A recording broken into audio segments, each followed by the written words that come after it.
Hello everyone, you are watching Indian stock tuber. और आज इस वीडियो में हम बात करने जा रहे हैं एंजल ब्रोकिंग के आईपीओ में। आई नो आप सब यही सोच रहे होंगे कि सर आप तो इंग्लिश में वीडियो बनाते थे, फिर अचानक क्या हुआ और आप ये हिंदी में वीडियो क्यों बना रहे हैं। तो भाई यही तो है आज की स्पेशल न्यूज। आज से हम बनाएंगे सारे वीडियोस हिंदी में ताकि आप समझ सके बेहतर और हम बना सके बेहतर। तो चलिए ये वीडियो को शुरू करते हैं।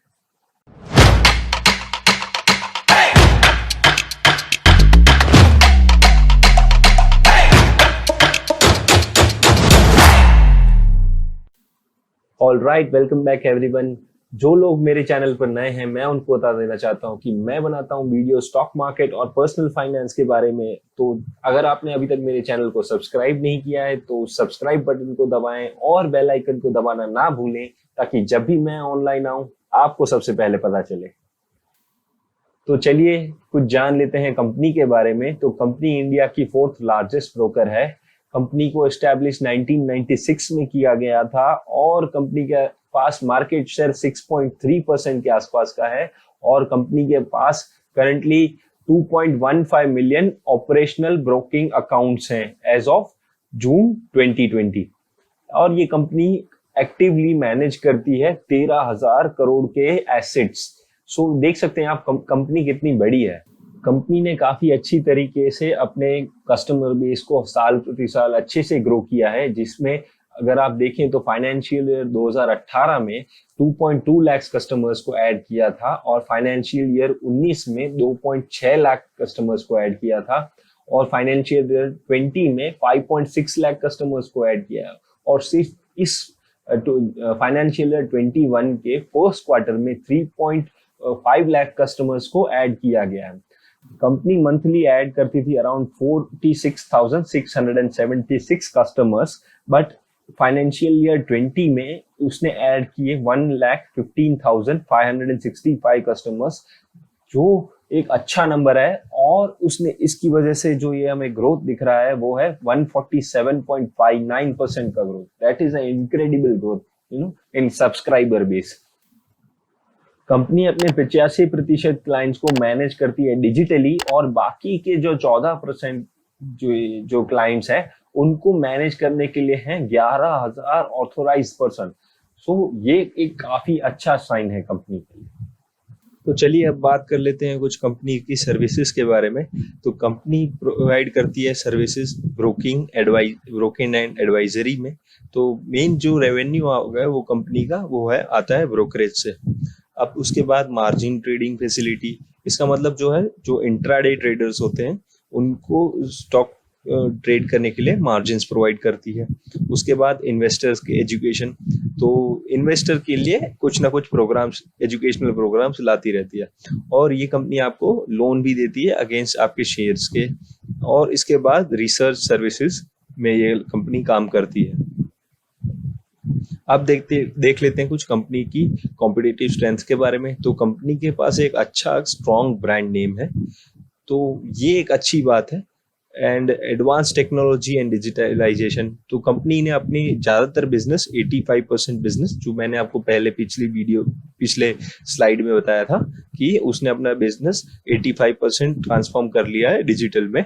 और कंपनी का जो क्लाइंट बेस है वो स्ट्रांगली ग्रो हो रहा है। अब कुछ कंपनी के प्रमोटर्स के बारे में बात कर लेते हैं। तो कंपनी के प्रमोटर हैं दिनेश ठक्कर, अशोक ठक्कर एंड सुनीता मंगानी, इस कंपनी के प्रमोटर्स हैं। और जो पैसा मिलेगा इस आईपीओ से, उसका यूज कहाँ होगा ये भी जान लेते हैं। तो कंपनी ने कहा है कि वो अपने वर्किंग कैपिटल रिक्वायरमेंट्स को फुलफिल करने के लिए ये पैसा यूज करेगी और जनरल कॉर्पोरेट पर्पस के लिए ये पैसा यूज किया जाएगा।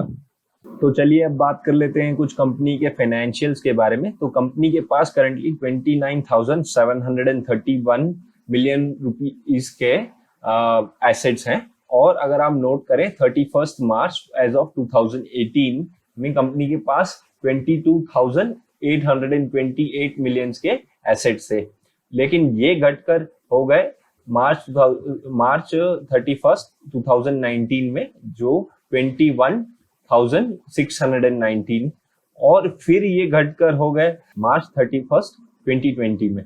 सो ये एसेट्स में थोड़ा डिक्लाइन आया था साल दर साल, लेकिन अगर आप एक चीज नोटिस करें तो रेवेन्यू भी कंपनी का थोड़ा थोड़ा सा पहले इंक्रीज हुआ है, फिर डिक्रीज हुआ है।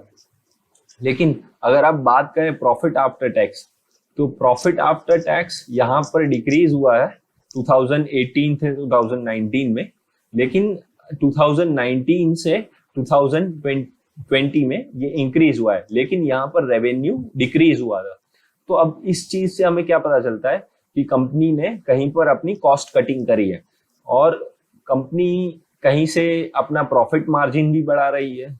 तो अगर ये चीज हम लॉन्ग टर्म के लिए अच्छी मान सकते हैं कि कंपनी ने इवन रेवेन्यू कम हुआ फिर भी कंपनी ने अपनी अच्छी प्रॉफिटेबिलिटी मेंटेन करी है।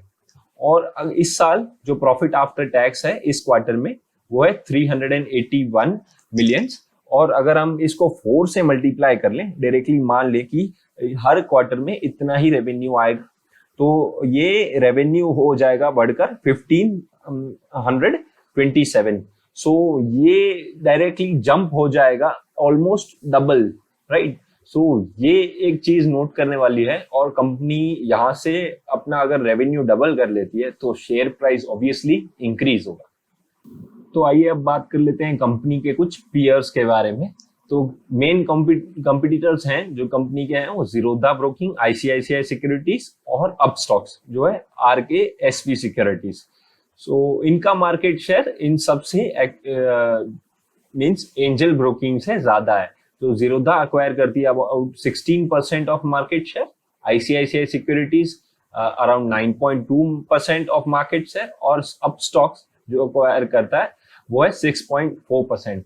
सो अगर आप सोच रहे हैं कि आप नया डीमैट अकाउंट खोलना चाहते हैं या फिर आप ट्रेड भी करते हैं और इन्वेस्ट भी करते हैं, तो मैं आपको रिकमेंड करूंगा कि आप नीचे दी हुई लिंक से अपना नया डीमैट अकाउंट खोलें। और एक और बात जो आपको मैं ब्रदरली एडवाइस देना चाहता हूं कि अपना हमेशा डीमैट अकाउंट और ट्रेडिंग अकाउंट अलग रखें, ताकि आप गलती से ना बेच दें जो आपके इन्वेस्टमेंट्स हैं उसको। तो चलिए आगे देख लेते हैं जो आईपीओ की कुछ डिटेल्स के बारे में। तो आईपीओ आने वाला है 22 सितंबर से 24 सितंबर 2020 में। अब जो आईपीओ का इशू साइज है वो है 600 करोड़, और जो फ्रेश इशू होगा वो होगा 300 करोड़ का। और ऑफर फॉर सेल का मतलब जो प्रमोटर्स अपनी तरफ से शेयर्स को बेचेंगे वो होंगे 300 करोड़ के। फेस वैल्यू जो है वो है 10 रुपए पर इक्विटी शेयर की। आईपीओ का जो प्राइस सेट किया गया है वो 305 से 306 रुपए पर इक्विटी शेयर, और आपका जो मार्केट लॉट है, जो मिनिमम लॉट साइज है वो होगा 49 शेयर्स इन वन लॉट, और मिनिमम ऑर्डर क्वांटिटी है 49 शेयर्स। और ये कहां पर लिस्ट होने वाला है, तो ये एनएससी और बीएससी दोनों में ही लिस्ट होने वाला है। तो बिड ओपन होगी 22 सितंबर को और बिड क्लोज होगी 24 सितंबर को, और फाइनल जो अलॉटमेंट होंगे वो होंगे 29 सितंबर को। उसके बाद जो इनिशियल जिसको आईपीओ नहीं लगा है उसको रिफंड होंगे 30 सितंबर को, और जो आपको क्रेडिट आपके डीमैट अकाउंट में जो शेयर्स शिफ्ट किए जाएंगे वो होंगे 1 अक्टूबर को। और इस जो कंपनी लिस्ट होगी स्टॉक एक्सचेंजेस पे वो होंगी 5 अक्टूबर को।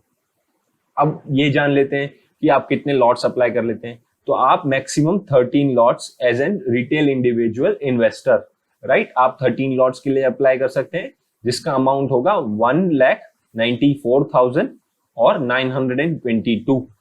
और अगर आप सिर्फ एक लॉट अप्लाई करते हैं तो होंगे 49 शेयर्स, और मिनिमम अमाउंट होगा वो 14,994 रुपीज।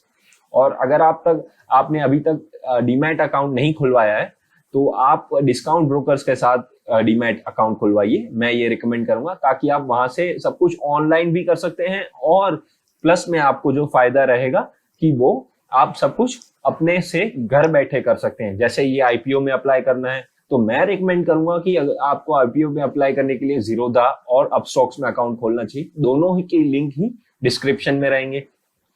तो ये सारी बातें तो हो गई कंपनी के बारे में। तो चलिए आप जान लेते हैं क्या आपको ये आईपीओ में अप्लाई करना चाहिए या नहीं करना चाहिए, क्या मैं ये आईपीओ में अप्लाई कर रहा हूं या नहीं कर रहा हूं। तो ऐसे सारे सवालों के जवाब आपको मिलेंगे मेरे इंस्टाग्राम पर जब ये बिड खोल जाएगा और फर्स्ट डे ओवर होगा, that means on 23rd of सितंबर। तो ये सारी डिटेल्स मैं आपको दूंगा मेरे इंस्टाग्राम और मेरे टेलीग्राम चैनल पर। अगर इसको आपने अभी तक ज्वाइन नहीं किया है तो उसके भी लिंक्स डिस्क्रिप्शन में हैं, तो जल्दी से फटाफट जाइए और ज्वाइन कीजिए। बस आज के लिए इस वीडियो में इतना ही, मिलते हैं अगले वीडियो में। This is Indian stock tuber signing off, bye bye for now.